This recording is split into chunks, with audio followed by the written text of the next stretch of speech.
This paralyzed girl suddenly realized that her mother had been giving her pet medication for 19 years, and that's exactly what had been causing her paralysis all along. She didn't dare confront her mother directly, so she pretended to keep taking the pills her mother gave her the moment her mother left the room. The girl immediately spit out the pills. She desperately wanted to know why her mother was making her take this medication that night. While her mother was asleep, she quietly took the elevator down to the computer to search online planning to look up what kind of drug this was. But to her surprise, there was no internet connection at home. What she didn't know was that her mother had already been watching her every move from the shadows the next day. While her mother was watering plants in the orchard, the girl looked at the capsules on the table. Phoebe decided to call the pharmacy to ask about them. Shortly after, the pharmacy told her that the medication for disability should be Seattle, Washington.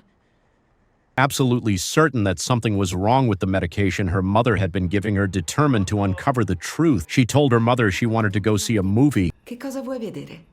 She secretly hid all the pills she hadn't taken over the past few days in her pocket. At the movie theater, halfway through the film, she lied about needing to use the restroom and then snuck out. She wheeled herself to the nearest pharmacy, pushed her way to the front of the line, immediately pulled out those green capsules from her pocket and asked the pharmacist what they were after. Examining the pills, the doctor explained that these were medications for pets. She pressed on, asking what would happen if a person took them. The pharmacist told her that if a person took them, it would cause paralysis. Just then, her mother found her and lied to everyone, claiming her daughter had lost her mind. Then her mother injected her with a sedative. The girl felt dizzy and collapsed into her mother's arms. When she woke up again, she found herself back in her room. She tried to get out, but the doorknob wouldn't budge. She desperately screamed for help, but no one answered. The door had been blocked from the outside. Have the strength to escape? She decided to fill her stomach first. Then she pulled out the power strip cord from the basket, grabbed a hot cutting knife, stored about half a cup of cold water in her mouth, and finally began executing her plan. Before long, she